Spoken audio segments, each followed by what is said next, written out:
Buenos días al grupo de Efesios 2, 8 y 9 y a los que están escuchando por el canal de YouTube. Y en el día de hoy, con la ayuda de nuestro Padre, vamos a terminar el capítulo número 3, que va del versículo número 21 al versículo 31. Y dice así: Pero ahora, aparte de la ley, se ha manifestado la justicia de Dios, y de ello dan testimonio la ley y los profetas. La justicia de Dios por medio de la fe en Jesucristo es para todos los que creen en Él, pues no hay diferencia alguna, por cuanto todos pecaron y están destituidos de la gloria de Dios, pero son justificados gratuitamente por su gracia, mediante la redención que proveyó Cristo Jesús, a quien Dios puso como sacrificio de expiación por medio de la fe en su sangre. Esto lo hizo Dios para manifestar su justicia, pues en su paciencia ha pasado por alto los pecados pasados, para manifestar su justicia en este tiempo, a fin de que Él sea el justo y al mismo tiempo el que justifica al que tiene fe en Jesús. Entonces, ¿dónde está la jactancia? Queda excluida. ¿Por cuál ley? ¿Por la de las obras? No, sino por la ley de la fe. Por lo tanto, llegamos a la conclusión de que el hombre es justificado por la fe sin las obras de la ley. ¿Acaso Dios es solamente Dios de los injustos? ¿No es también Dios de los no judíos? Ciertamente también es Dios de los no judíos, porque Dios es uno, y Él justificará por la fe a los que están circuncidados y por medio de la fe a los que no lo están. Entonces, por la fe invalidamos la ley, de ninguna manera, más bien confirmamos la ley. Con estos 15 minutitos que me quedan restantes, voy a tratar de explicar lo necesario. En el canal encontrarán las prédicas más profundas. En esta parte vamos a cerrar el capítulo número 3.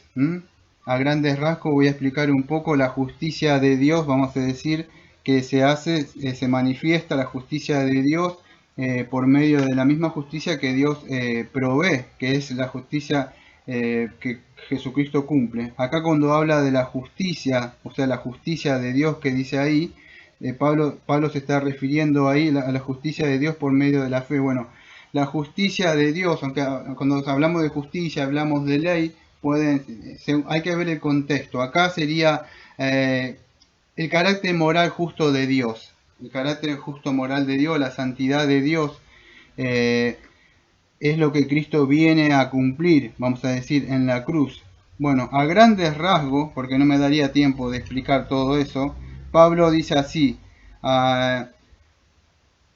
desde el 21 dice, bueno, que Dios ahora se revela o muestra algo que estaba oculto antes, era un misterio, pero ya estaba en el Antiguo Testamento. Creo que el Señor Jesucristo, a ver si me da un momento, creo que es Lucas 24, ya estaba anunciado. Lucas 24:44, y dijo estas palabras: os hablé aún estando con vosotros, que era necesario que se cumpliese todo lo escrito de mí en la ley, en los profetas y en los salmos. Entonces le abrió el entendimiento para que comprendiesen las escrituras. Dijo: así está escrito, así fue necesario que el Cristo padeciese y resucitase de los muertos al tercer día, y que se predicase en su nombre el arrepentimiento y perdón de pecado en toda la nación, comenzando de Jerusalén.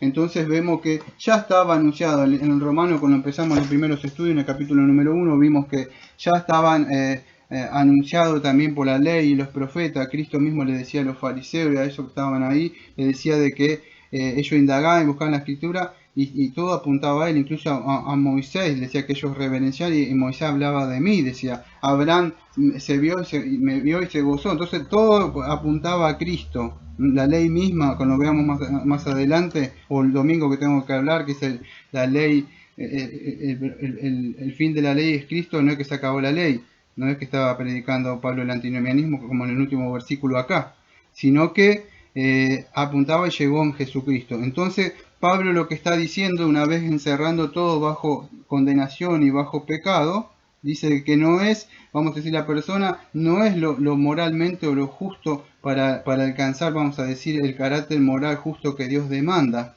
No puede guardar la ley, no puede portarse bien. Entonces no es por si son suficientemente buenos, porque Dios los va a aceptar, los va a justificar. ¿eh? Si no, ¿por qué? Si nosotros creemos en el derramamiento de la sangre para limpiarnos de nuestros pecados que hizo el Señor Jesucristo. Y eso, la forma es acercándonos por la fe. Ahora, Pablo estuvo hablando todo este tiempo ahora destruyendo el orgullo de la persona, bien que no hay nada bueno, para que por la fe pueda acercarse humildemente hacia la cruz, para poder ser limpiado y lavado de sus pecados, porque hemos ofendido a un Dios grande, santo y justo. Así nacimos. Pero si confiamos en ese don gratuito que Dios da, lo estoy explicando de una forma sencilla, amado, porque hay muchos que no entienden. Entonces, no quiero usar charis, la palabra gracia y cosas así, porque por ahí muchos no entienden.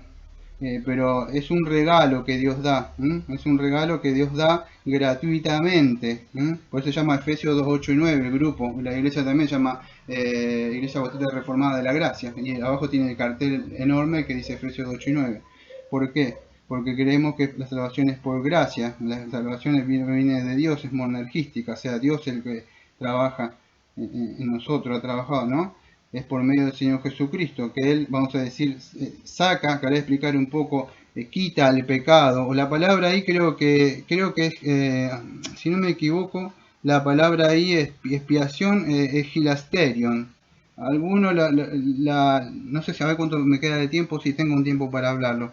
Bueno, hilasterion. Ahí algunos lo malinterpretan la palabra cuando dice propiciación o expiación. Voy a aclarar algo, porque muchas veces se predica que Cristo quita y perdona tus pecados, cuando se habla acá de la expiación, pero hay que entender esta palabra expiación, o la palabra que aparece, el sacrificio de la expiación o hilasterion, era una lámina en el Antiguo Testamento. Ustedes lo van a encontrar, creo que en Éxodo 25, creo que el versículo 17, y en otras partes, donde estaba el arca del pacto, acuérdese, estaba dentro de todos los 10 mandamientos, el sumo sacerdote rociaba la sangre de los sacrificios ahí, sobre el arca del pacto.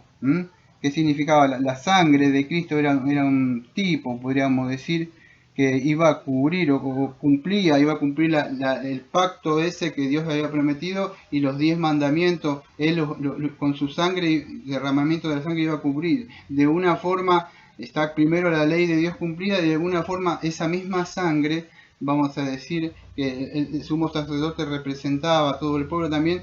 Cristo también como sumo sacerdote y como cordero quita, vamos a decir, borra el pecado de aquellos que creen en Él. Estoy tratando de explicarlo un poco sencillo. Entonces, ¿qué hace?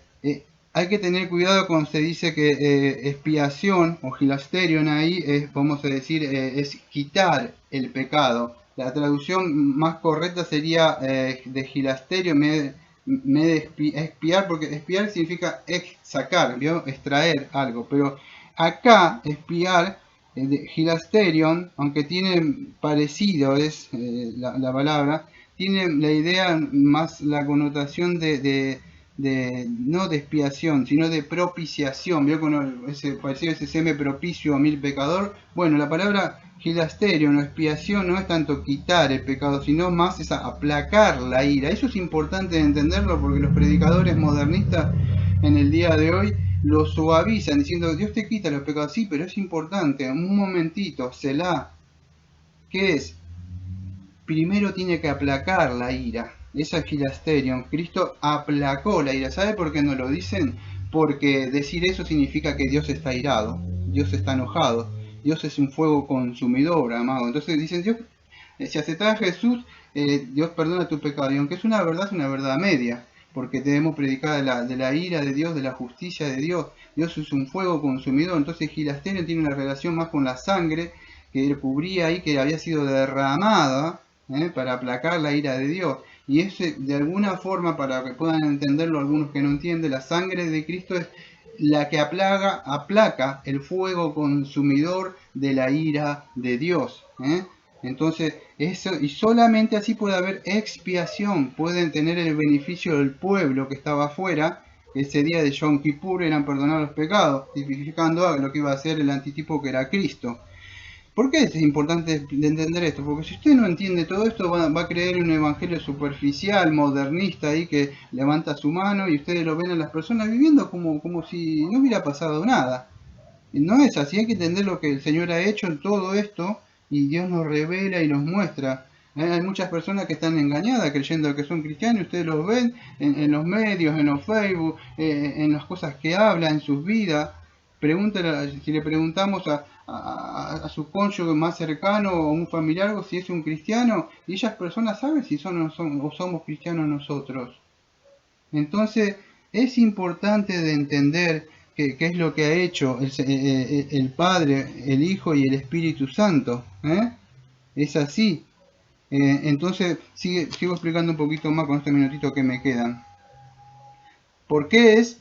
Porque la única forma de ir al cielo y estar bien con Dios es creer en que Jesucristo cumplió la ley en su vida activa y pasiva, cumplió la ley, fue santo y también la paga del pecado, por la ley demandaba una paga, porque todo, vas a decir, todo la paga del pecado es la muerte, y Cristo murió en nuestro lugar, en nuestro cabeza federal, nuestro representante. Entonces ninguno puede alcanzar, vamos a decir, alcanzar la gloria de Dios, o el glorioso, o sea, el ideal, lo que Dios demanda, vamos a decir, su justicia, el carácter moral justo, que vamos a ver un poquito el domingo. Entonces es importante que podamos ver eso. Incluso aquellos que murieron en el Antiguo Testamento fueron justificados con la mira de que iba a venir el Señor Jesucristo. Ahora, que Dios no es injusto, vamos a decir, que Dios absuelva a los transgresores porque se levantaba ahí. Bueno, no es injusto entonces que Dios haga esto, que declara inocente a aquellos que han pecado.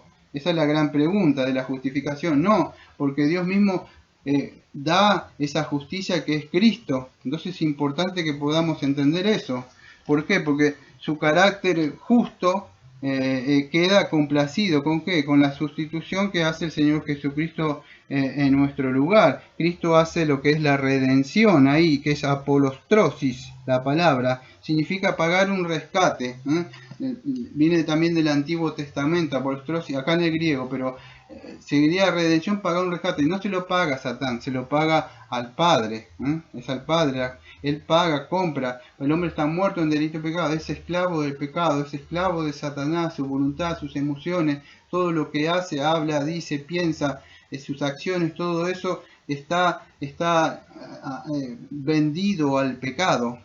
Por eso que es importante entender que Cristo compra eso con su sangre, paga el rescate al Padre, Hilasterion, y el hombre queda libre. Por eso cuando conoce la verdad, y se conoceréis la verdad y seréis libres. Y el libro de Gálatas muestra todo ahí, vamos a decir, de que el hombre está preso de la ley, por eso que Cristo es la llave que abre para que el hombre salga preso de la ley lo encerró bajo pecado, eso es lo que habla ahí, en el libro de Gálatas. El hombre está atrapado, no puede, no hay escapatoria, por más que crea que es libre en su mente, no lo es así.